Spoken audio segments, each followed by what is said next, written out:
They are among the most recognized names in auto racing history. Mercedes, Ferrari, Maserati, and Porsche. They are also among the featured marks at the inaugural Sonoma Speed Festival, as you'll see on this week's edition of Top Coat's Magnificent Machines.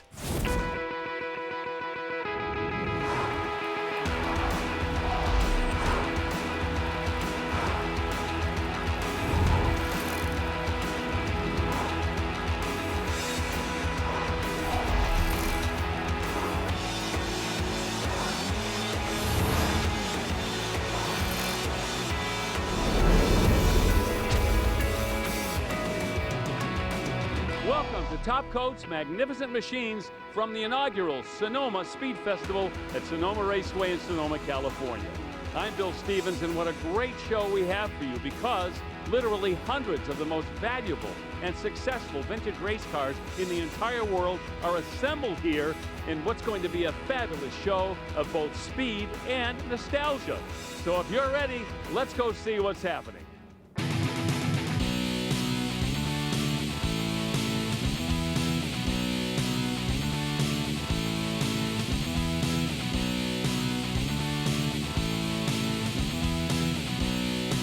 You know, one of the most popular displays here at this event is right here, the Mercedes-Benz AMG display. Dominique Riefstahl is a test engineer for Mercedes AMG, and I want you to tell me about this fabulous Formula One car that's sitting behind us.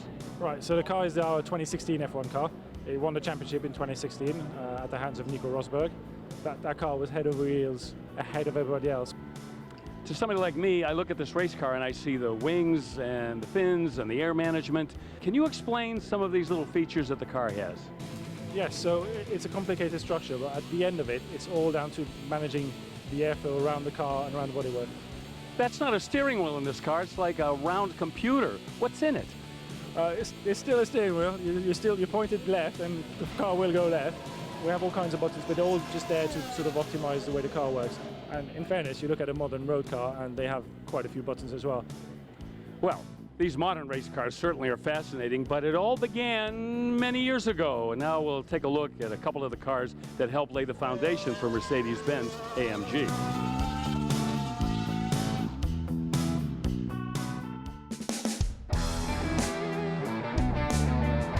To any motorsports historian, the phrase silver arrows says it all. Ivan Zaremba can tell us about that. Pretty special cars in Mercedes-Benz history, aren't they? Well, they're special cars in the motor racing history, no matter how you look at it. They were required to design and build a 3-liter Grand Prix car, and they chose to build a high-revving V12 instead of those slower revving straight 8. And the technology of these cars was a subject of serious study by British intelligence during the war, and what they could learn about this car was a key to that.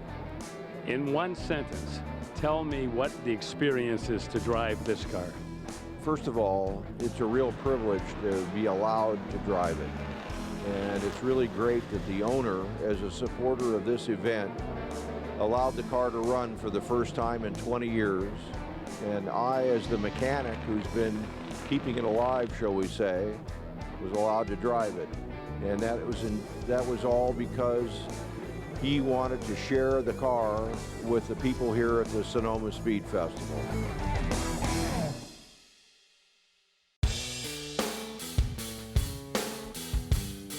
The name of the show is Magnificent Machines, and there's one sitting behind us right now, this fabulous W196 Mercedes.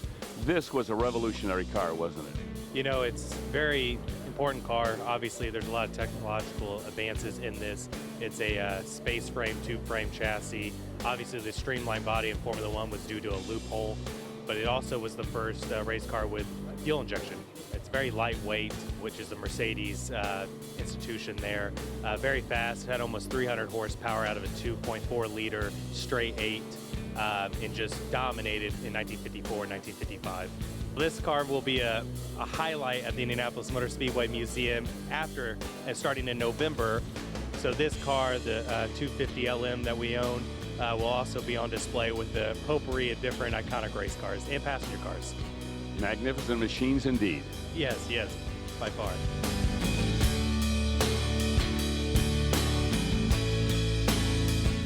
Yeah, those were some pretty impressive Mercedes-Benzes, but this car behind me, we're talking real impressive now. A 1955 300 SL, owned by the Curtises. That's Alex and Karina. Tell us about this car and just how special it is. Well, basically they only built 1,400 of these, and we found this one about 15 years ago. It was in Europe. It's been a race car in Europe most of his life, and my passion is racing, and that's why we wanted a racing one. And we've been racing it ever since we got it. We like to share it with people by taking it out so they can see it, they can get close to it.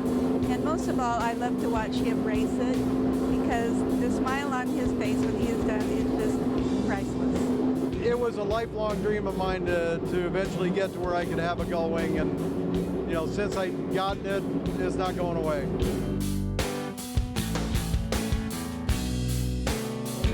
Mamma mia! What a smorgasbord of fine Italian automotive cuisine we have here. Maserati, Ferrari, Seata, and many, many more. So stay tuned. You'll see a lot more of these great machines here at the Sonoma Speed Festival as we continue with Top Coat's magnificent machines. It will be molto bene.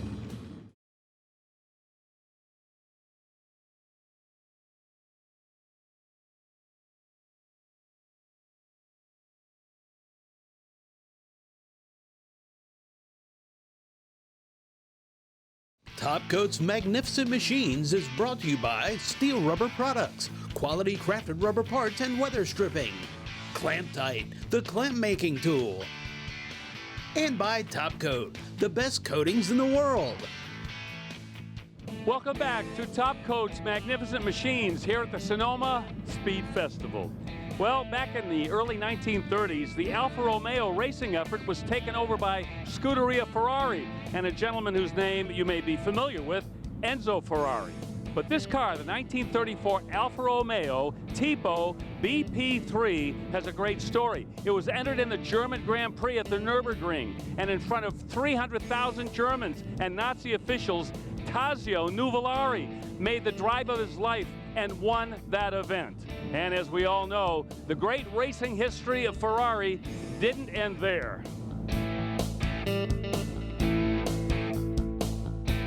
Chuck, in the firmament of classic Ferraris, this one right here has got to rank pretty high, I would think. Well, it does. It's a long wheelbase competition 250 that was built in 1959. It was the end of the run of what's known as the Tour de France cars. This car was delivered to a Belgian company. It was owned by Jacques Swatters, the Swatters Francorchamps race team, for the Nürburgring 24-hour race, and came in 9th overall. But significantly there, it was first in GT. A few weeks later, they tested the car at Le Mans. And during testing, they partially rolled the car, which was interesting, and sent the car down with a young mechanic who drove it to Maranello, didn't have a driver's license, but they got it down there, fixed it, trucked it back with this paint job. So for Le Mans, I chose to record the history by restoring it to this exact livery. It's the first Ferrari to ever win the GT class at Le Mans, and even more significant maybe would be it was a podium finisher, 3rd overall. So that's pretty cool. The next Ferrari on the family tree right here, the 1960 250 GT short wheelbase Berlinetta, or SWB. But on the evolutionary tree, this is the car that everybody talks about. This is the almighty, all-conquering Ferrari 250 GTO.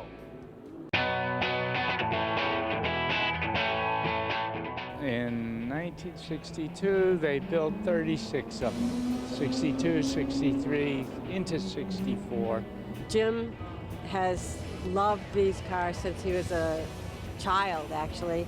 He studies them, he knows them completely thoroughly. In 62, not only did they win the championship, but they won it again in 63 and again in 64. 3 years in a row. We have a few wonderful cars, and this one is so special, so original that we don't usually race it, you know. But to have the opportunity to race it is both wonderful and frightening. It was an investment for me, but I didn't even realize it. For me, it was love for the car. I had to have it.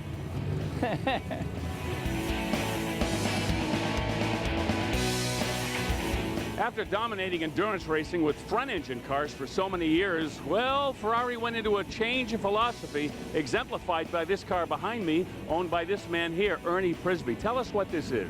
Well, this is a 1971 Ferrari 312 PB. It originally ran all of the 1971 season as Ferrari's primary factory entry. And in 72, with the 312 PB, Ferrari won 10 of the 10 races that they've entered and the FIA Manufacturers Championship. When did you acquire the car, and what kind of condition was it in when you purchased it? Well, I purchased it in 2006, and it had just come out of a restoration in the UK. So it was in pretty good shape. In fact, I do a lot of the work myself, and I do machining and all. So that's part of the hobby is that sort of thing. But really the intent is to keep it as accurately preserved as possible. We've got one last branch for you in our Ferrari family tree. Remember Chuck Wegner and his 250 GT Tour de France? Well, he also logged some cockpit time this weekend in his Ferrari 512 BBLM, a silhouette racing car based on the Ferrari Boxer. Only 25 of these cars were made, and this one competed at Le Mans in the early 80s with a best finish of 9th overall. We'll be back with more of Top Coat's magnificent machines after this short break.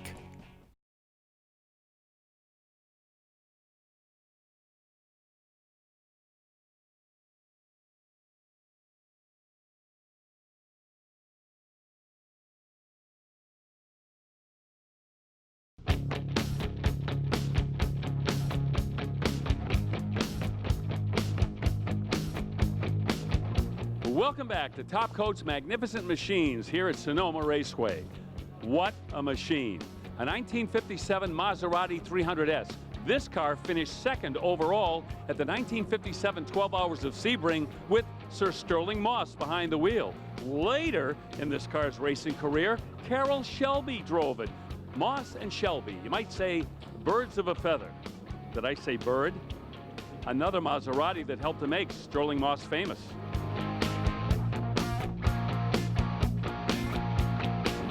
This car, which is chassis number 2458, have some very notable successes, including Sterling Moss's first overall victory at the Cuban Grand Prix in the colors in which it's painted right now with this number 7 on the side of it.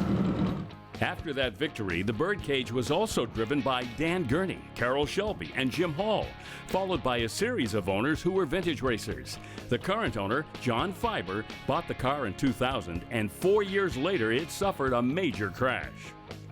We were going to restore this car, not just fix it, but restore it. We had access to a full-scale, 1-to-1 scale Maserati drawing of the chassis, photographs and archives of photographs through the internet and all of that. And so we could see what was authentic. The car was done to be painfully correct in every detail. As someone who's worked on 15 of the 23 or so bird cages in the world that were built, that this is the finest one.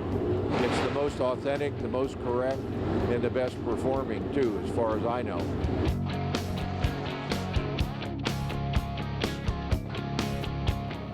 Well, the Maserati birdcage certainly helped Maserati get a firm place on the motorsports map due to its great legendary performance. However, there's another Italian mark you may not know as well. This car right here is a Bizzarini 5300 GT Strada. These cars are very rare, but they were formidable sports cars. A Chevy V8 engine, 365 horsepower, 4-speed transmissions. These cars could really scoot. Not as well known as the Maserati, but trading these days for close to $500,000.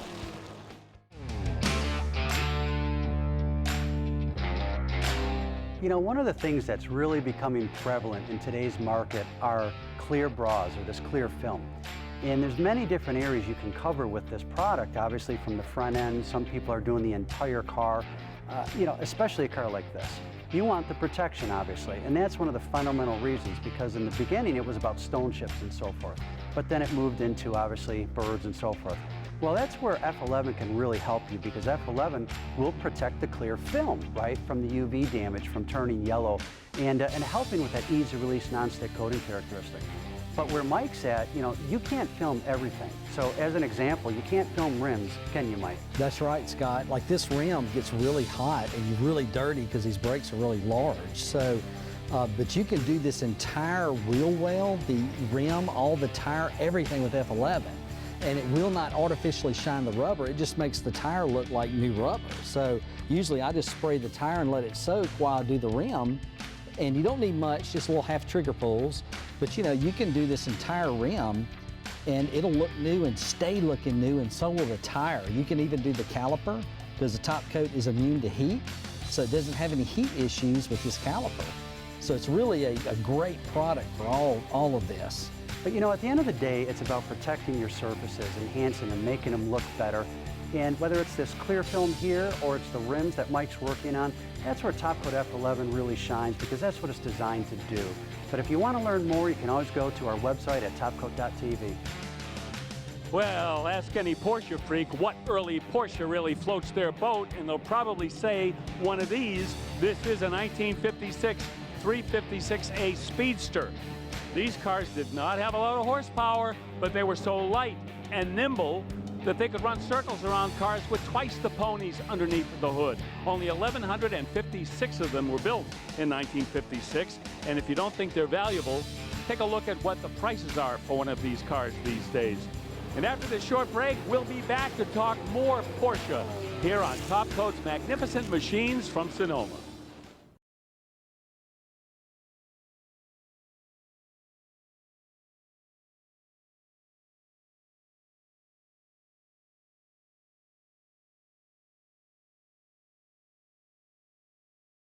Top Coat's Magnificent Machines is brought to you by Brothers Truck Parts, your #1 source for 1947 to 87 Chevy and GMC truck restoration.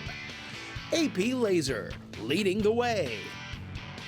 And by Top Coat, make life easier. Welcome back to Top Coat's Magnificent Machines here at Sonoma Raceway. I'm kneeling next to a 1953 Pooper. I'm not kidding. Yeah, it's a Cooper Porsche. This would beat the legendary Porsche 550 Spiders, and it was the inspiration for Roger Penske's famous ZRX Special. Now, some 20 years later, this little guy got a big brother. A big brother. The 917. This is a 1969 Porsche 917K. Pedro Rodriguez drove the car in 70 for most of the season. He didn't drive it at Daytona. He did not drive it at Sebring, but he raced it at Brands Hatch and won. He raced it at Monza and won. It ran at Le Mans, did not finish. It ran at Watkins Glen and won. In 6 hours, it also raced in the Can-Am race. It was restored by the factory in 74, and it's been pretty much continually vintage race since then. So it's got lots of miles on it. When you first get in the car, it's awkward. The seating position is very much reclined. You're kind of half lying down, half sitting up. You have about this much of the windshield to look through between the steering wheel and the roof. It feels strange, but once you get going, everything is perfectly placed.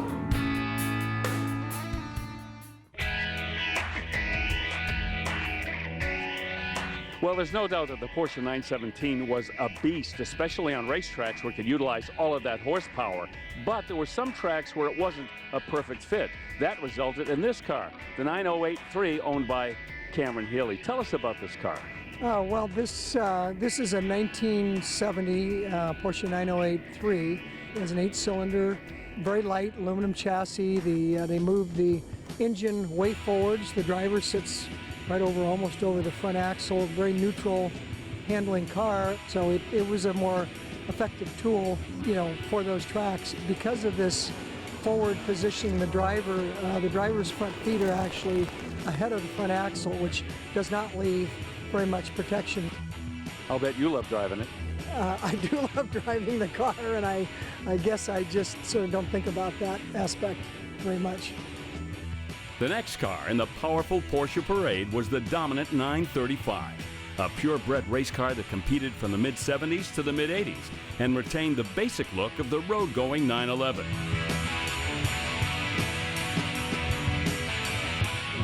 So this car was bought by Gianpiero Moretti, the guy who created Momo, the car accessory brand. So it was raced until 1986. And from 1986 on, it was a concours queen.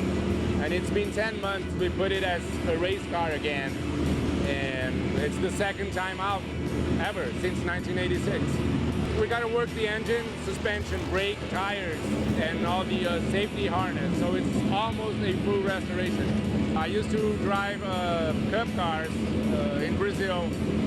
And then I started doing vintage races with early 2-liter 911s. I also drive a 1975 RSR. And the 935 is a new thing for me. I'm still learning how to drive it. They're handful. It's crazy powerful, but I'll get there.